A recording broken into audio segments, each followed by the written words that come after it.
Right, Sarah, I didn't realise that that you said earlier in the session that you do have a sibling. Is that right? Yes. Yeah. Brother or sister? A sister. A sister. Yeah. And how is she treated at home? Yeah, not too bad. Yeah. She's quite academic, so mum and dad are quite happy with that. Yeah, she's okay. She's academic. She's 12, so younger than me.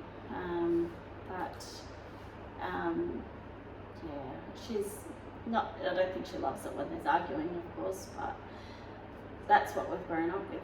Yeah. Yeah. Okay. That's unfortunate. Fair enough. So, how are you feeling at the moment? Because our session is coming to the end. So, just wondering how you're feeling. Yeah, I feel good. I feel happy that I've been able to express and speak about things, and yeah. Yeah. And have you got any questions like at the moment? No, I don't think I do yet. Okay. Yeah, no, that's awesome. That's okay. So obviously we've talked about a lot today. So we've obviously talked about how it all started. Obviously there's some trouble at home, and that you went to your friend's house and stayed over there for a little bit. Your friend's mum got a bit worried, and so she made sure that the police weren't looking for you, that your parents weren't worried, so they called up. Then she was a bit worried about you, so she got you to obviously a reference for counselling or something. Yeah. And then you just kind of outlined that your family is going through a bit of drama, obviously with your dad kind of drinking a lot, maybe your mum doing a little bit, bills to pay, maybe your mum's doing a bit more than your dad at the moment.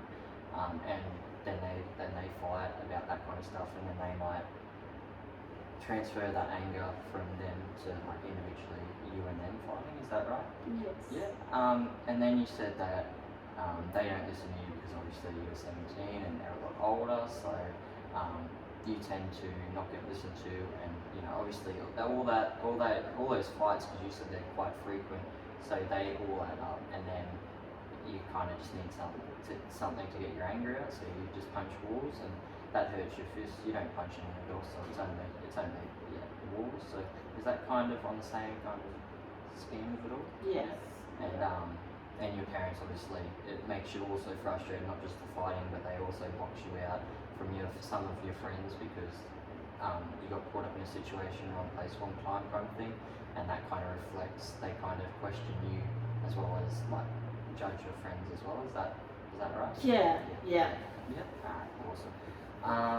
So obviously we've covered a lot today, so you know, it's really good that you opened up to me, especially in the first session, so much. I really do appreciate it. It helps me with my experience, as well as obviously gets a bit of pain off your chest about that kind of stuff. So just making sure that, you know, we've covered a lot today, and you know, obviously the drama is still active, so if you can, like, if something does happen and you feel like not calling a helpline, which is always available if we're not there in hours, if the event the scenario doesn't occur in hours about thing and we're unavailable, there's obviously, you know, helpline, lifeline, kids helpline as well.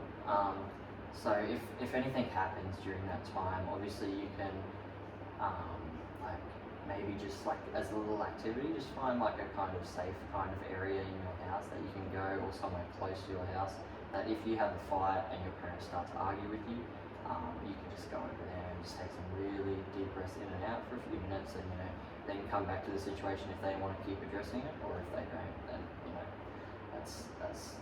that would be my advice to you, like my recommendation. Just to calm down and just and then just go into my room rather than hitting things. Yeah. Because again, like for your safety as well, but also like it's not just because you might practice that exercise and you might do that in that situation to like kind of resolve it. It's not your fault that situation has occurred, obviously, but just to make sure that you're doing the best mentally for yourself and physically, obviously. But so again, if you don't, like, if it's not in hours, or you just don't feel like contacting us. There is helpline, and don't feel ashamed for doing it. A lot of people do it, and also that's what they're there for. That's what the government is paying them to do. So Yeah. well, they are. Yeah. So have you got anything planned for the rest of your day? I'm gonna go with Sue and have a swim and just relax. Oh, I'm jealous. That sounds like the best kind of idea. Yeah. Awesome. Well, thank you so much for meeting me again. Would you be open to having another session, or are you just wanting to take a little bit of a break, or did you? No, I'd like to come back. Yeah. Yes. So for me, like I would say probably once a fortnight, or are you comfortable with that, or did you want a little bit more or a little bit longer? Can I come once a week and then change it to fortnightly? Is that a possibility? Yeah, absolutely. No worries. We're here to help you. But awesome. Thank you so much for today. I do appreciate it. Enjoy your swimming. I will. Thank you so much. Lauren. Cheers. See ya. Yeah. Bye. Bye. You should have been writing it down once a week. That's why I looked at the book. Yeah, well, it's a bit late, but anyway, we're good.